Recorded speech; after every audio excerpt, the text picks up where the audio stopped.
All right, so this is 60 East, and we're about to get into the director's commentary of the album.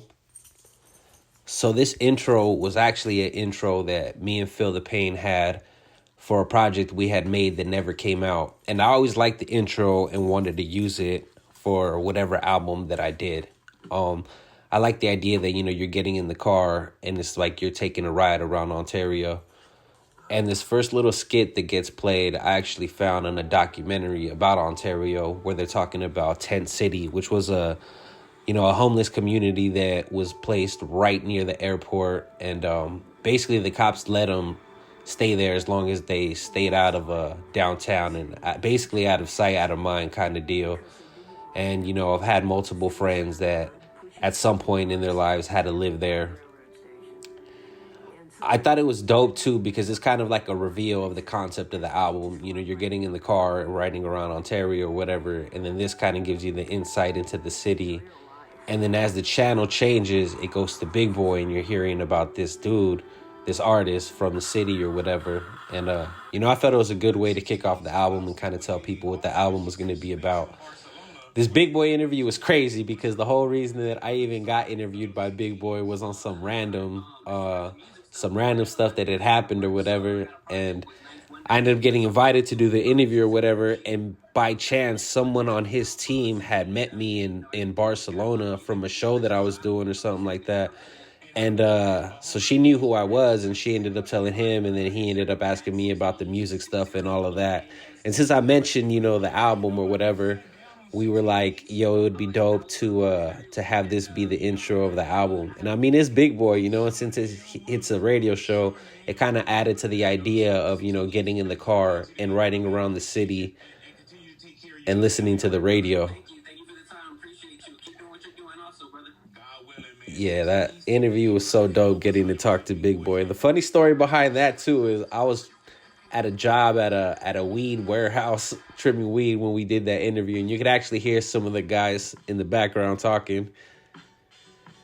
So this first song was actually the last song added to the album, and originally there was another song here called John Stockton, but Khrysis had accidentally sent that beat out to myself, Rhapsody, and the Mussolini, and we all ended up recording to it, but Mussolini's project ended up coming out first, and they ended up choosing that beat for that project, which sucked because I already had a music video shot to it, and it was going to be our single, and the album was really built around that song, but we ended up, scrapping it from the album, and then towards the end of the process, when the switch happened, I had to get another beat from Khrysis. And I had decided I was going to go to North Carolina and, go through the beats with Khrysis and pick one that we felt good for the album in that certain section, the single, the number 2 song on the album and all that. So I went to North Carolina and we were going through beats, and we must have gone through like, a good amount, maybe like 30, 40 beats before we got to this one. But once we threw it on, before I even said anything, he was like, yo, this sounds like it would fit that spot. And as soon as I heard it, I knew. I was like, oh, this is dope. I want this on the album. So we ended up getting this beat, and then I flew back to Cali, wrote to it, recorded it and all that. And then I ended up taking it back to North Carolina a few weeks later and getting to mix it down and add it to the album and all that. But it was definitely, the last song added to the project. And the idea behind the song really came from an interview that I saw about Dr. Dre, where Dr. Dre talks about his process in creating albums. And he said, when it comes to branding artists and creating an album, every project has to have that "What's My Name" song, because you want people to remember your name. If you remember his project, I believe it was Dre Day or Forgot About Dre. When it came time to Eminem, they had the Real Slim Shady, the Real Slim Shady Please Stand Up song. And, when it was Snoop Dogg, it was, Snoop Doggy Dogg. And it was all about branding your name. And I always thought that was interesting. So I knew when it came time to making this album, and this song in particular, that I wanted to have that be the main object of the song. For the people that don't know who I am or what I'm about or whatever, this song is what's going to introduce you to me and the name 60 East. The original version only had two of those "Say My Name" parts, but Khrysis, when we were mixing it, felt that it would be good to add a couple of more just to really pound away the idea of, this name's going to stick to you. This song is taking many variations over the mixing process. The whole thing with Eric G, linking with him, like me and him don't have a relationship like me and Khrysis do, where most of the times that I was getting beats from Khrysis were in person, whereas Eric G, everything really happened over email. And I was going through beats he had sent me, and as soon as I heard this one, I was like, yo, this beat is crazy. This was by far one of my favorite beats off the project, as soon as I got it. And we started recording it, and then I ended up just loving the song so much I wanted to start performing it. And I think this was actually one of the first songs, like complete, songs that was on the project that I started performing really early on. Like I remember I was performing this song like in 2019 when I had first made it, just because I loved it so much. I wanted to take it out and started performing it, at random performances or whatever.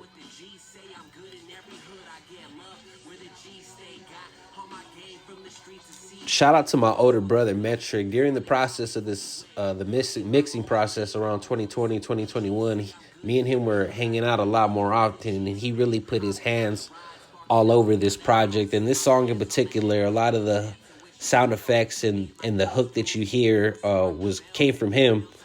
And shout out to Feel the Pain also, who, same thing, he recorded everything. And he put his hands on it before we even handed it off to Khrysis, who put the final mix on it. But before it went to Khrysis, my brother and Feel the Pain both put their hands on it.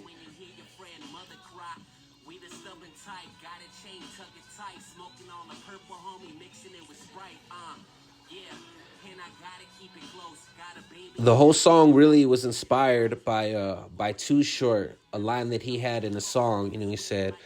He had said, "Got my game from the streets of California, young millionaire with no high school diploma." That bar right there was really the idea behind the song. And that's why I quoted him in the first verse, and we ended up using his voice for the hook.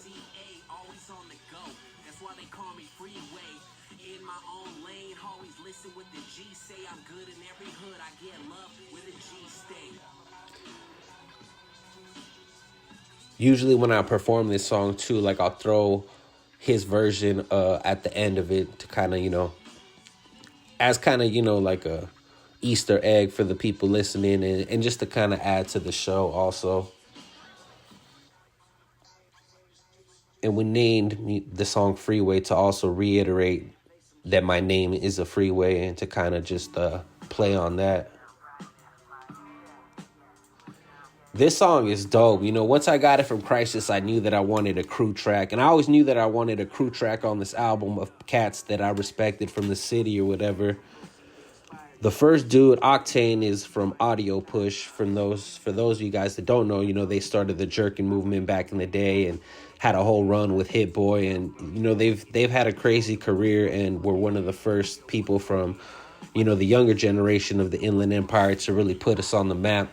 And originally, I had reached out to have both of them on the song. Audio Push was two people, Oktane and Price. And I forgot what happened, but Price wasn't actually able to jump on the song. So Oktane, just ended up doing a longer verse or whatever. But he killed it. He really set the song off proper. And it was a blessing to get to work with him. I don't think I had ever met him like as 60 East. The first time we met was actually at the video shoot for this song, so that was super dope. Trizz is a artist that I had been crossing paths with for a minute. He's been doing his thing via Strange Music and just independently really out here killing it. And he's just someone that I've respected for a while now and been wanting to work with. And when I asked him to do the joint, yeah, he was with it. I didn't actually tell him. I didn't tell anybody on the song who else was going to be on the song. So they must have thought it was just going to be me and them. But when they found out it was a group track, at the video shoot, everybody was really happy with who was on the song. Oktane and Trizz already had a relationship, and both of them looked up to Sly Boogie along with myself, and we've all kind of just had this mutual respect for each other. So it was really cool to get to, finally meet in the flesh and all together, be putting together something for the city. Getting Sly Boogie on the song is so huge to me. And even though I have a song with him before, this one was different because when that first song came out, I don't think he knew who I was. Like, I was just some kid reaching out to him and giving, like, I was barely like in my second year of doing music, and I hadn't really, done anything or earned too much respect. And he was, higher, he was peaking in his career, he was popping or whatever. And he, just showed me the love. He did the song, I had paid him whatever, and he ended up doing the music video. The video didn't come out right, so we didn't end up putting it out. And then he ended up getting locked up for a few years, so I didn't get to see him. But he had always kept up with me and had been following me and seeing what I was doing and all, with the festival and just my music career. And, when he had got out of jail, he had popped up at my festival as a special guest on his cousin Dirty Birdie's set. And, we got to rebuild. And I had told him about the song, and, I asked him to get on it. And, I told him I'd pay him. And he was like, nah, man, your money's no good here. Like, I just, I have so much respect for you. And I'm proud to see what you've been able to do since, we first originally met or whatever. And that was so crazy to me, this was the guy that one of the guys that inspired me to start rapping. When I saw somebody was from where I was from rapping on the Wake Up Show, I was like, wow, I could do this. So in a sense, like, I'm here because of this dude. So for him to, be an OG and just bless me with this verse, and the video appearance was huge to me. I remember at the video shoot, I even tried to shoot this dude a couple of dollars for gas, just trying to be cool or whatever. And he just looked at it and he was like, nah, man, your money's no good with me, bro. Like, he's like, this is for the love. Like, you deserve this type shit. And that was so huge to me, man. Shout out to Sly Boogie, Trizz, and Oktane. This song was also the second to last song added to the album. And it all happened because of that trip that I took to North Carolina to work with Khrysis and pick the final beat. Sndtrak was there, and Sndtrak had just got put onto the Soul Council like a year or two before, and I had a new dude before that, but around that time Khrysis was coming to LA and crashing at my crib, and he had Sndtrak with him a couple of times, and then me and Sndtrak ended up building a relationship, and he had shot me a beat, and we just never really used it. But when I was in North Carolina and I had seen him and we ran into each other, we were in the studio, and he ended up playing me some beats, and we ended up doing, a shot for the video and all of that. And, like, we had sat there and went through beats, and I liked this one and a couple other ones, and I got them. And, when I went back home to write to the Khrysis joint, I ended up writing to these and asking Sndtrak what he thought about them, and he liked them, and we were like trying to decide what we were going to do with them, and we thought it was a good idea to add them to the album, and they kind of complemented the album well, and had similar concepts, and I was kind of in the same mode talking about them. Low-key, I kind of was hoping I was going to be able to add them to the album, because after hearing the album the way that it was for, the past couple of years as we're working on it, adding these two really gave it a different life and a different flavor. So I was, super juiced to be able to add them to the project. When I was in North Carolina mixing this song too, this was really a song that caught Khrysis' ear. We went to go get lunch, and I heard him on the phone with Elzai talking about what he was doing, and he was like, yo, I just mixed this crazy song 60 did. Like, he killed this one type shit. So that shit was dope to hear. This was actually just a random voicemail Sndtrak had left me. We didn't plan for it or set it up any type of way. He had just called me randomly one day and left that voicemail, and I had it, and I was like, oh, it would be dope to add this to the end of the song. Deals is dope. I remember I was on tour with Elzai and Sky Zoo on the Retropolitan tour, and we were in North Carolina chilling, And I had reached out to Khrysis so we could link up, and talk about the album or whatever. And I ended up meeting him at the Flying Biscuit in Durham. And, we met up, we was kicking it, and then we took a ride to Blow One or whatever. And he was playing me beats. And I remember this beat came on, and I was like, oh, that's the one. He's like, that's the one I want right there. And he ended up sending it to me right there. And I remember asking him, like, yo, like, you have any idea of what I should talk about on this joint? And he told me that, I don't know if it was after, us touring together and him hearing some of my other music or whatever, but he was like, instead of rapping about what you don't have, he's all, tell me about what you do have and what you're going to get and what you're going to do when you get it. And that was the mentality I went to this song with. And, the whole manifesting a deal and having deals on the table. And, though some of these things are true, it's also me, trying to manifest and bring whatever I'm talking about into life, from the success to the money, to the accolades, to the contracts, to the notoriety, whatever it may be. That was just the mentality I went to this song with.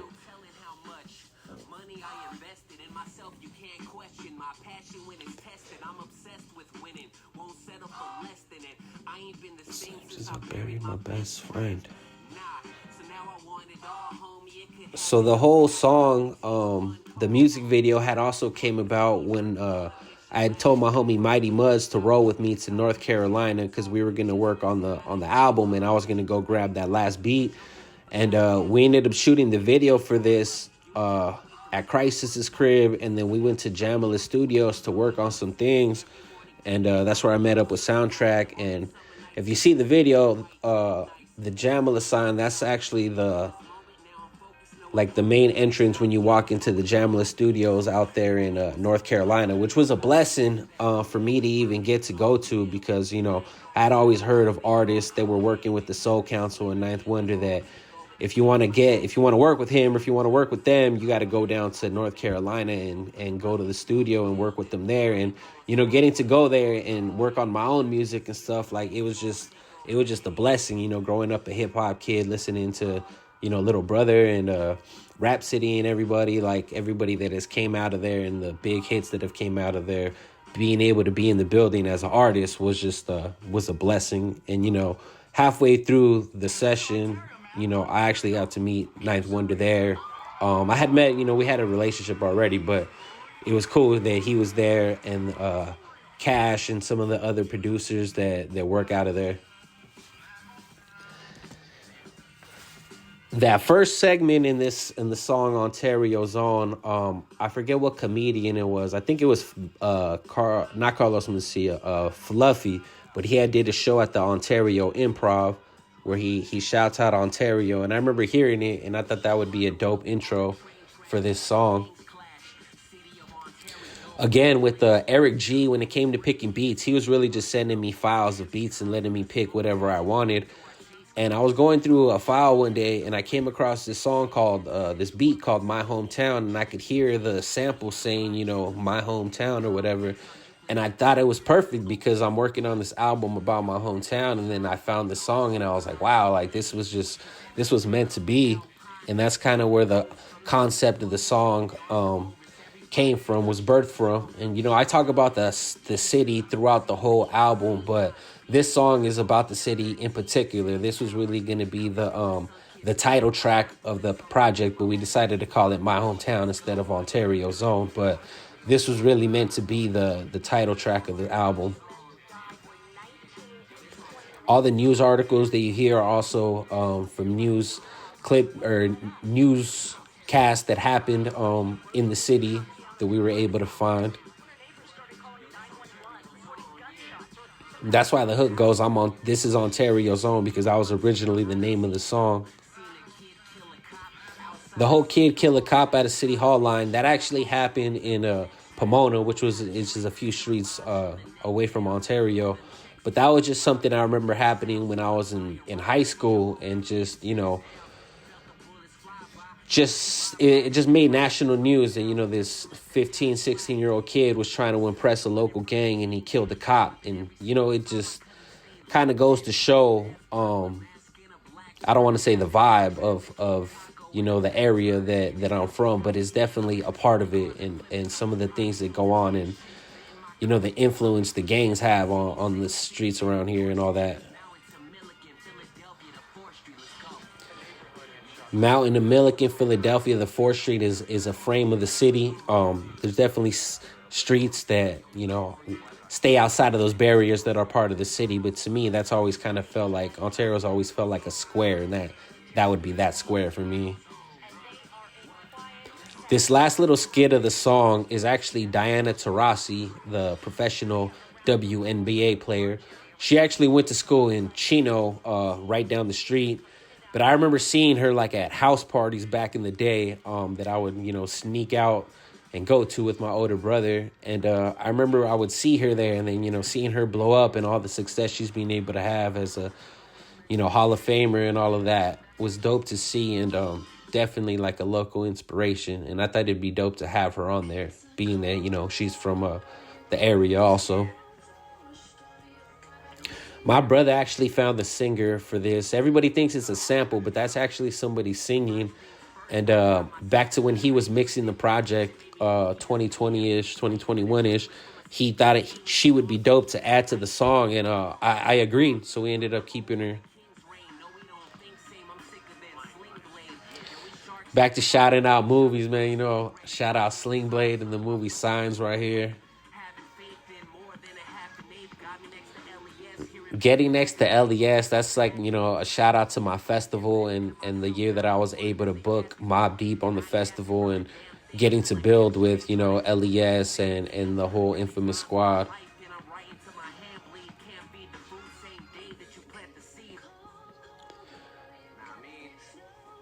Same thing with Eric G and this beat. I was just going through a folder one day and came across it and thought it was dope.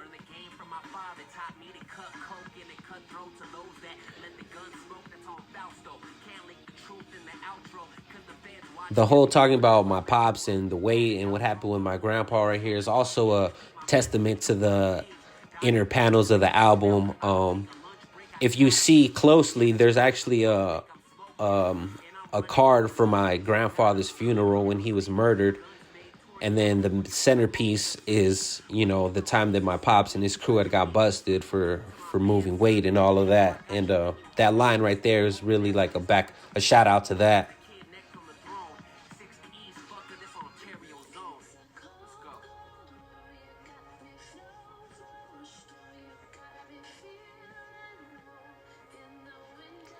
The name Pretty Ugly came from my friend Space Ghost, the tattoo my friend Space Ghost had. And he used to tell me, I remember asking him one day why he got the tattoo Pretty Ugly. And he described to me, life is pretty ugly. As beautiful as things may seem, there's always, an ugly side to it. And there's an ugly and good side to everything. And I always liked that.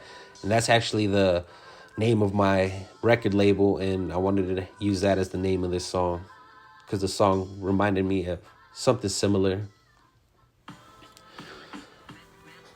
Somewhere in France is cool. I really like this joint. I kind of wanted to have a song on the album that, as much as the album is very much about the city, it's also about me leaving the city and, getting to go overseas and go all these places and kind of spread the word about the city and all of that.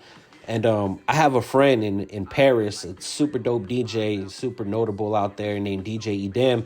And when I got the idea for the song Somewhere in France and I started putting together the lyrics, I was like, I thought it would be dope to have a DJ from out there. Originally, I was also thinking it would be dope to have a version with the artist from out there on this song. And I kind of thought that would be weird, because the song's, going to be out here or whatever.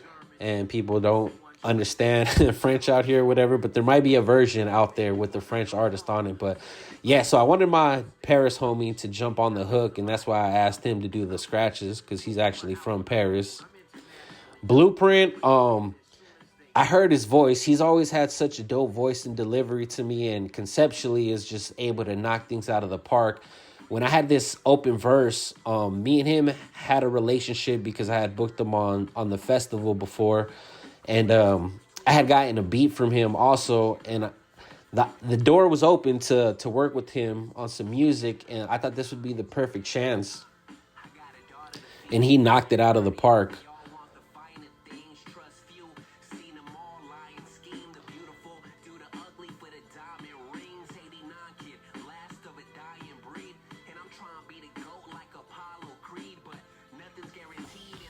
I had to start this verse off with the shout out to Above the Rim. Shout out to Birdie from Above the Rim. That line that he said, you know, we all, I'm forgetting the line now. He's all, we all want the finer things. You just got to know how bad you want them. That line from the movie always stuck to me, and that's why I shouted it out. That's how I started my verse.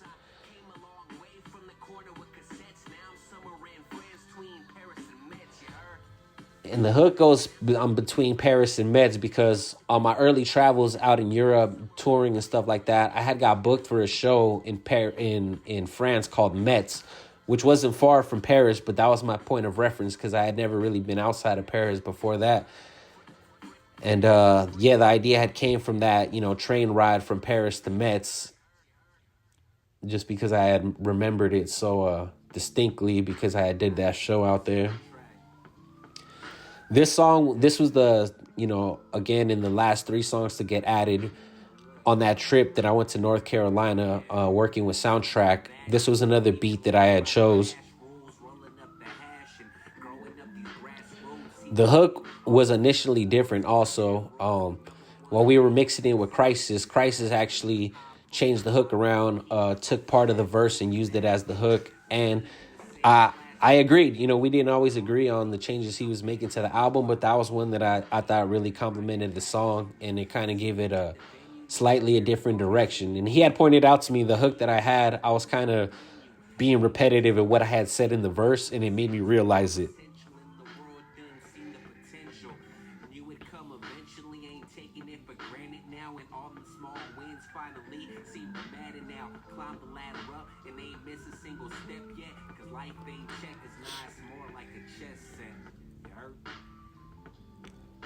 So originally the hook was this part where I say you got to peep the soundtrack.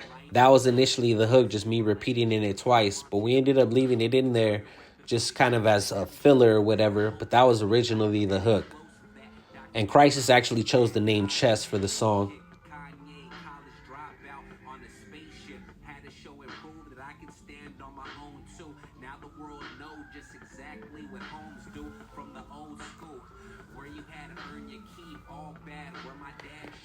The album was originally 5 beats from Khrysis and 5 beats from Eric G. And then we ended up adding these last 2 Sndtrak joints, which was cool because him being a part of the Soul Council also made it, you know, instead of just 2 people from the Soul Council, now it's 3, which is almost half of the whole crew.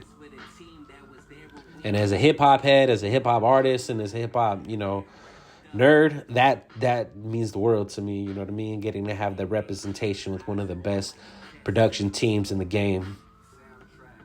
And the fact that it was done in North Carolina, their home base and all of that, you know, it was really, really special to me.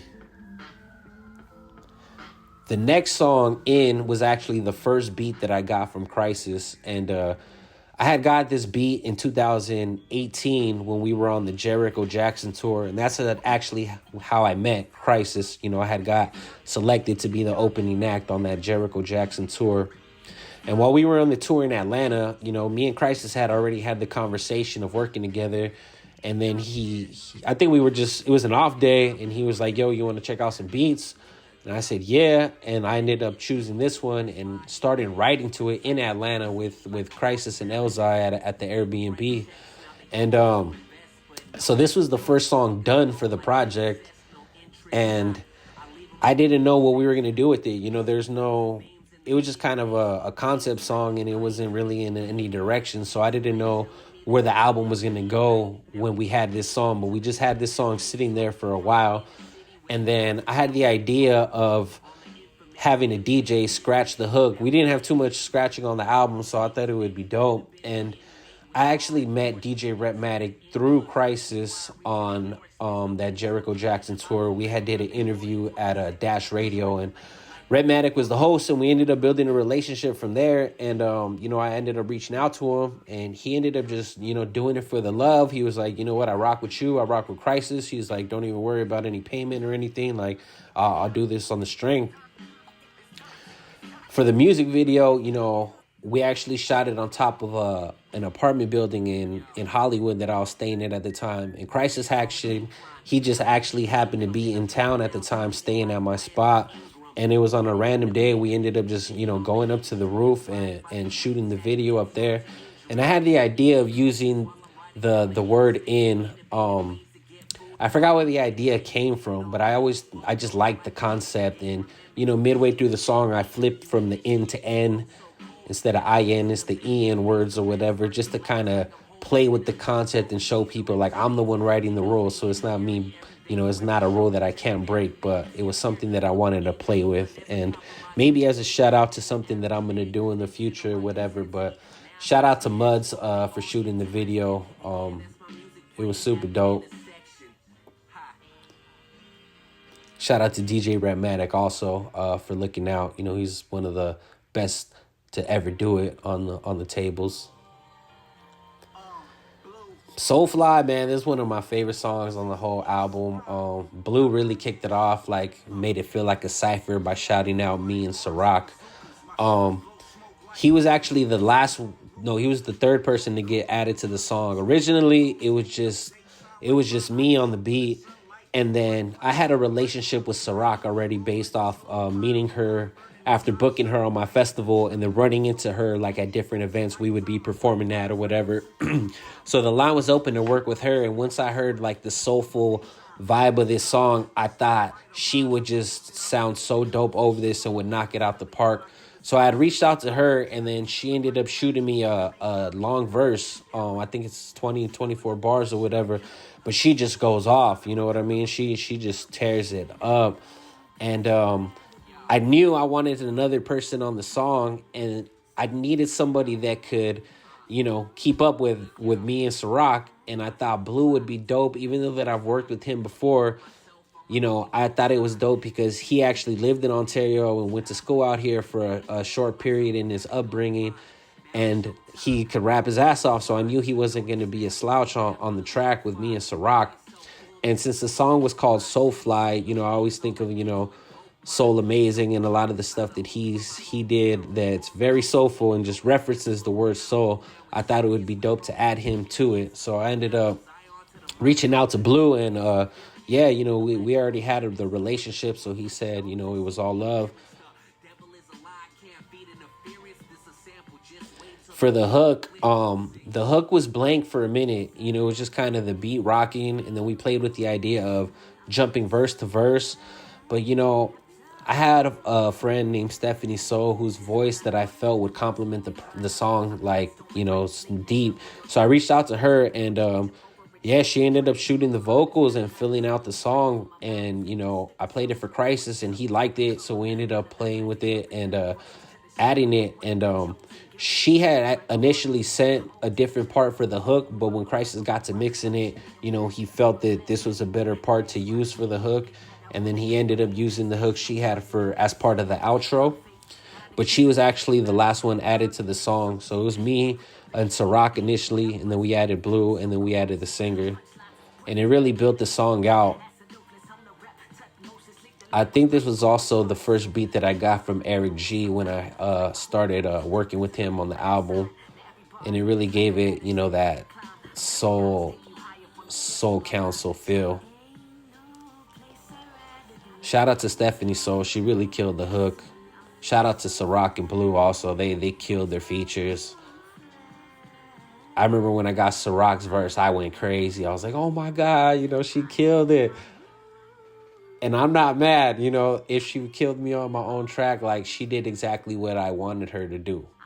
I never look at when I'm doing songs with people, I'm never looking at it like we're competing, especially not this song, because it's not on some lyrical onslaught shit. Even though we all went in, it was really tackling the concept of the song. And I think we all did that.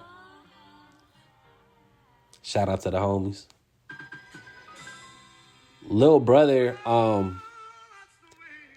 Khrysis was actually in town on tour with Rhapsody and Sa-Roc, actually, as part of one of their tours.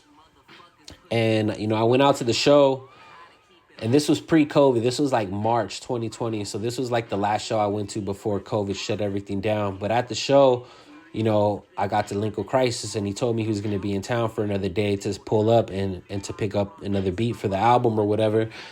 So I ended up going to his hotel, the next day, and we're going through beats or whatever. And I came across this beat, and I had asked him, like, yo, what's up with this one? And he was like, you know what, man, like, this beat is sentimental to me because it's the same sample that I used on the first Little Brother beat that I made. And that made me want it even more. And that's actually why the name of the song is Lil Brother, as a, testament and as a shout out to the original song that the sample was used in, made by Khrysis for Little Brother.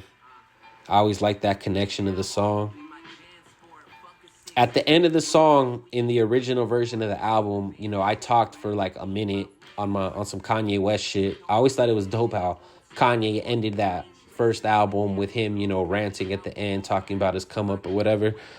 And I did that on this song, but, I had played it for Khrysis, and we ended up scrapping it. And we ended up, ending it the way it ended. But